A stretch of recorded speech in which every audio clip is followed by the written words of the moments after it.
السلام عليكم. اليوم رانا في ولايتي عين تيموشنت، راح نديرو دورة ونهضر شوية على الأعمال الصالحة.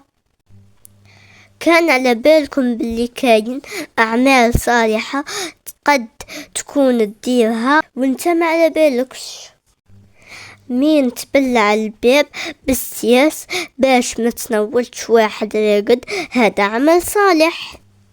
إذا تلاقيت ماكلة مش مغطية وغطيتها، هذا عمل صالح. مين تسمع كلام واحد قادر يكون ممل وانت تجبر بخاطره، هذا عمل صالح. مين تبتسم في وجه الناس، هذا عمل صالح. مين تستقبل الناس في بيتك وتكرمهم، هذا عمل صالح. مين تتصل بخواتك ولا أقاربك تطمن عليهم، هذا عمل صالح. إذا استرت عيب شفته في واحد، هذا عمل صالح. إذا دعيت الميت بالمغفرة، هذا عمل صالح. الأعمال الصالحة بزاف، نقد ندو ملايين الحسنات من الأعمال الصالحة بدون تعب. نتمنى يكونوا فادوكم هذا النصائح وتستعملوهم في حياتكم.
Dream.